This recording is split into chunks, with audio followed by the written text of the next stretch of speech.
Welcome to Reframe, the podcast where we're redefining what's possible, one mindset shift at a time. I'm Jess, your guide on this journey to help you to rewrite your story and transform from the inside out. Let's dive into how small changes in the way you think can lead to big changes in the way you live.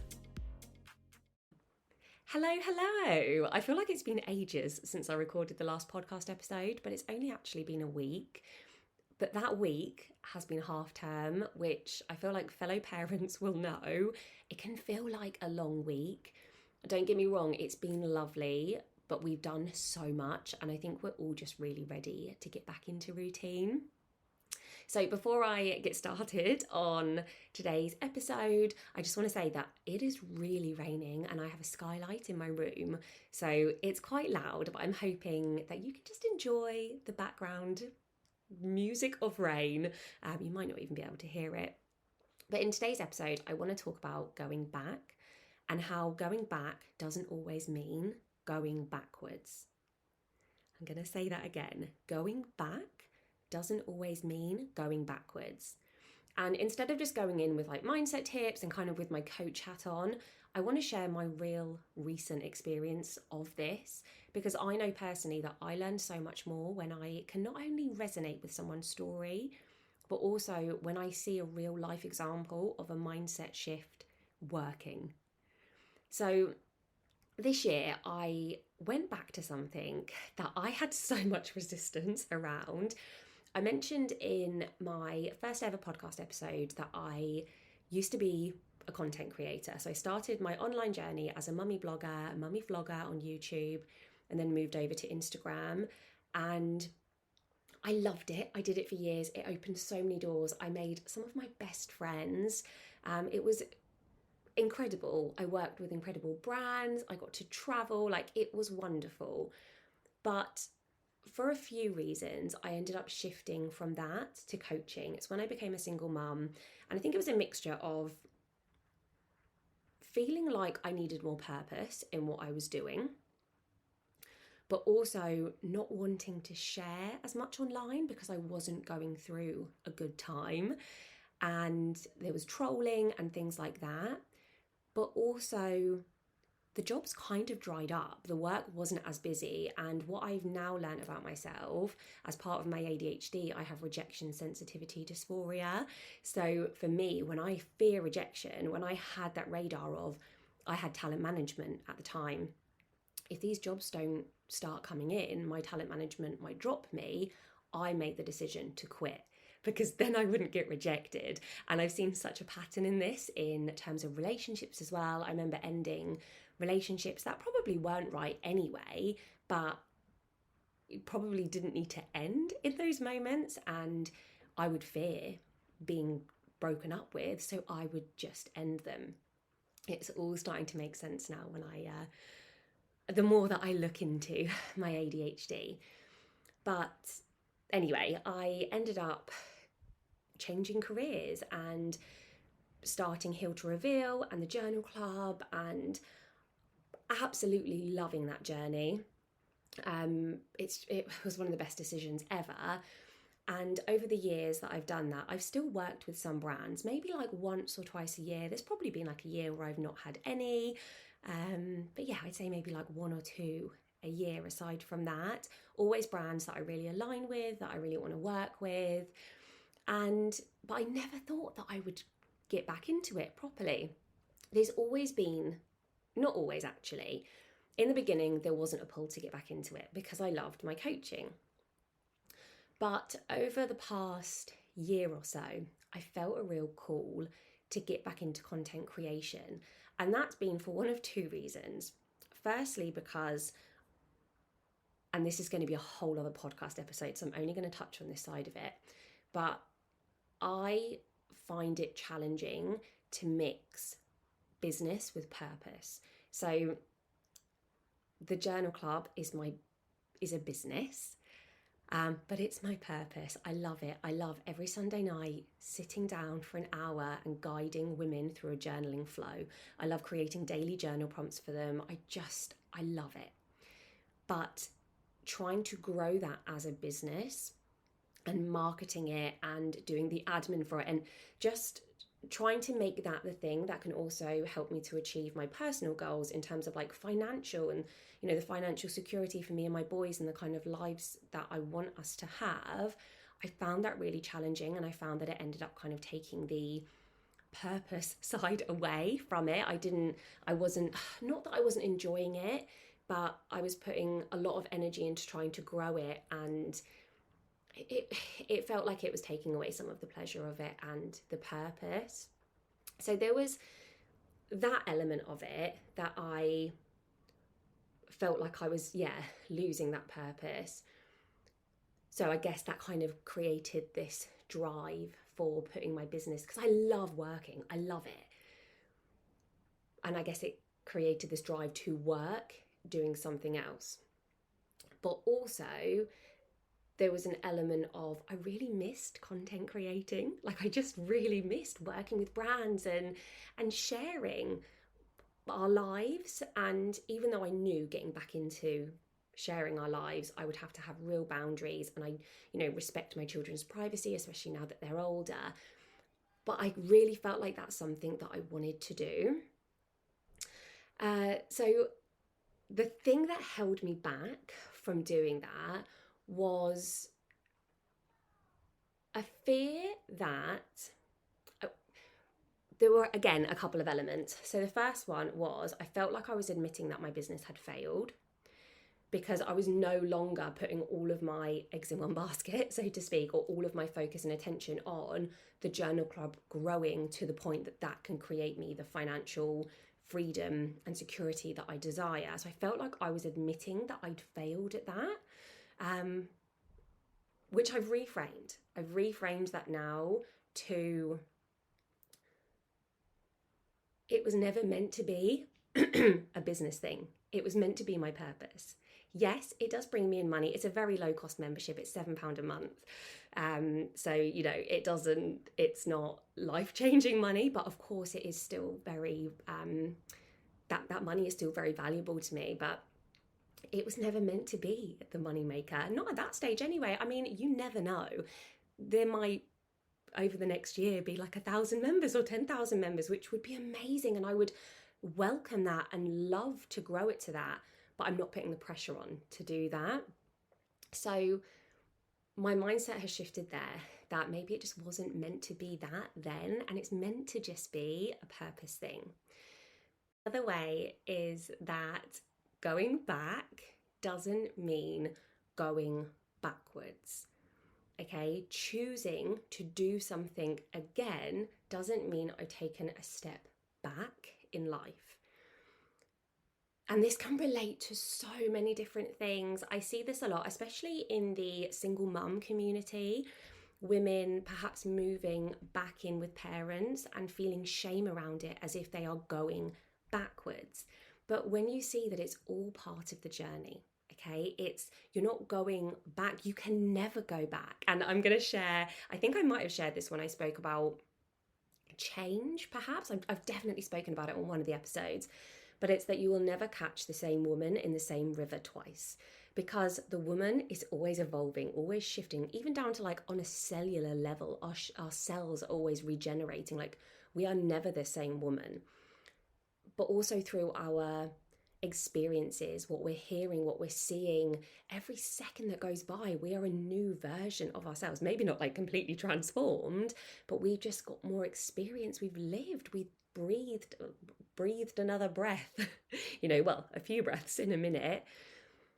We are never the same person. So you could put you now, me, I'm 35 at the time of recording this. I could put 35-year-old me now into the same environment that 18-year-old me was in, and it would not be the same experience, because I am a different person. I have more wisdom, more knowledge, more experience, different boundaries, different trauma, different levels of healing, different desires, different perspectives, different likes and dislikes. So the woman is never the same, and the river is never the same. The river is always flowing, okay? Fish are pooing in it, seaweed is moving around in it, rocks are eroding in it, rain is falling in it. Like, the river is, the same part of the river is never the same.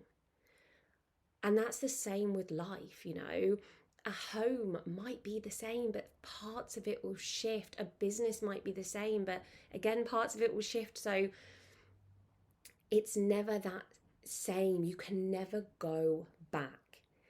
And I think, especially if you have in mind what your goal is.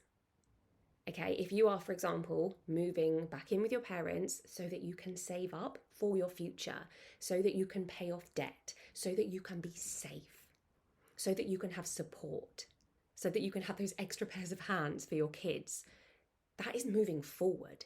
Okay, it doesn't matter if you're stepping back into the same, I use air quotes, same environment. And this is how I had to really, and this wasn't easy for me. It took me a year to come to this decision to just go for it. I don't even know if I've said that I made the decision to get back into content creation. That's what the thing is for me. I feel like it's probably implied. But yeah, I had to really work on that mindset, because for so long I was like, I can't, I'm embarrassed. It's admitting my business has failed.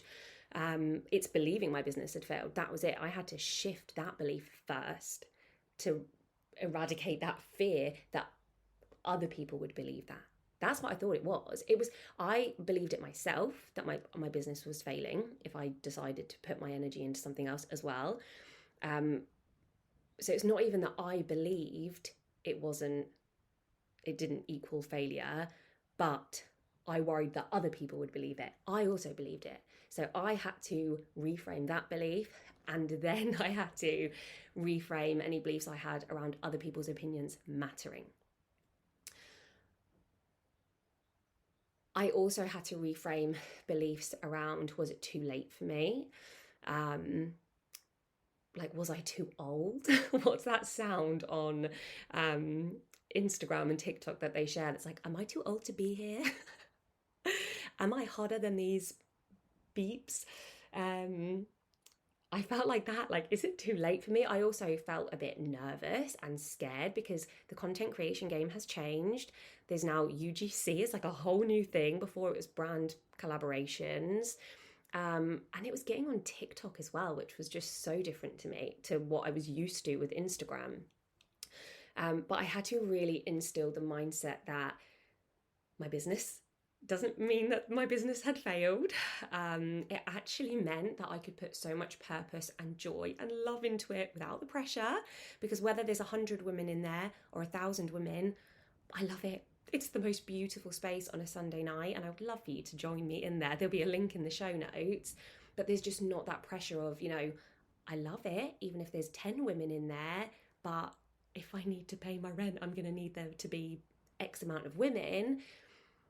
Just not having that pressure has been so, so amazing. I really instilled the belief that there's no shame. Even if my business had failed, there's no shame in that. And that, even as I'm recording this, I hadn't thought of that. For me, it was it doesn't mean my business has failed. But even if it had failed, that's okay, because that's how we learn, that's how we grow. There's no shame. There's no shame in mistakes, and really there's no failure. There's only learning and growth. But if the business had, ended, that, as sad as I would be, there's no shame in that, it's okay. It's safe. It just means it's time to open the door to the next thing. It's expansion and opportunity. But it hasn't failed. So yeah, lots of mindset shifts around that. Lots of mindset shifts as well around not caring what people think. That it's okay to have boundaries. That it's okay to... I think there was a level as well of, well, I felt like I'd failed at content creation the first time. So there was a fear around, what if that happens again? Or will it remind people oh yeah, where did she go the first time? And I also just had to get over myself with that. Jess, get over yourself. It's not that deep. No one cares enough. And that is the reality of it. No one cares. Really, everyone has their own lives, and the people that are so invested and care in a judgmental way, not the people that you want to concern yourself with their opinions.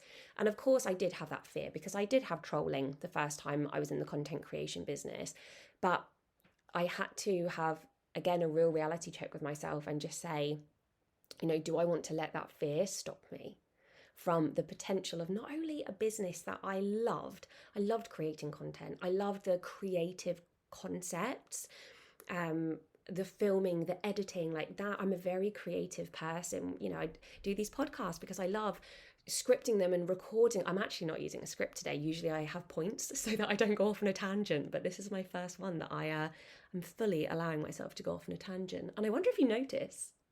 I wonder, let me know in the comments if you're like, I did think you're going off on a tangent.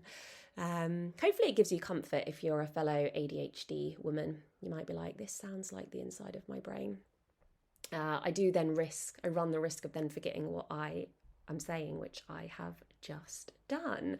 But yeah, I had to get to the point where I just thought, do I want to let this fear of judgment stop me from doing something that I enjoyed, something that could earn me money, something that could change our lives in terms of financial security, and like finishing clearing debt, saving, investing, creating financial security for me and my children. That's my priority. My goals in life are to have complete financial security and then to live our best lives. I want to be at a point where it's comfortable for me to buy organic food, whole foods, to have all non-toxic cleaning products and beauty products. I'm almost there with that. I mean, with the non-toxic I am, but not with the completely whole foods and organic. But to have all the supplements that I want, and to be able to travel and decorate my home, and not to choose between, the kids need new bedding, but they also need new school uniforms. Which one's more of a priority? I'd love to get to the point where I can just be like, oh, just get both. But also to be able to treat my loved ones. And when I have that goal in my head, I want a bigger home. I want my kids to have a bigger garden so they can have a football net and a trampoline, and we can have a vegetable patch and alpacas. Like, those are my goals, my dreams. And getting back into content creation for me at the moment is something that is a route to get there. And like I said, with the moving home example, if you have a reason, if you have your mission, you have your end goal, you're moving forward. Even if you've kind of stepped into an environment you've previously been in, if that is a stepping stone in the direction of where you want to go, you're moving forwards always. I feel like that's a really good place to end this podcast episode. I feel like I could go on and try and think of more examples, but actually I want to keep this one short and sweet. I find that when I do kind of script the episodes, I end up thinking, oh, I'll add this in. And actually my whole goal with these episodes is for them to be short and bite-sized and manageable. So yeah, we will leave it there. I would love to know if this has resonated with you. Hopefully it's helped you and made you realise, actually, there is something that I've been avoiding going back to because of shame, fear of judgment, fear of admitting failure, fear of failure in general. But maybe this has given you that permission slip that you didn't need, but maybe thought you needed, to take that leap and to change and to step out of your comfort zone and back into a comfort zone. Because that's the thing. Content creation for me before was a comfort zone. And then I didn't do it for so long that it became completely out of my comfort zone. But I would love to know. Please do share with me your experience of this, whether it might be in relationships, in business, anything. I know firsthand so many coaches that have gone back to previous businesses and they still do their coaching, but just from a place of passion and purpose. And I think that's so amazing. So let me know in the comments or send me a DM. I would love to know. Also, to let you know what the content creation is that I'm doing in case it interests you. So I'm doing UGC work, which is user-generated content.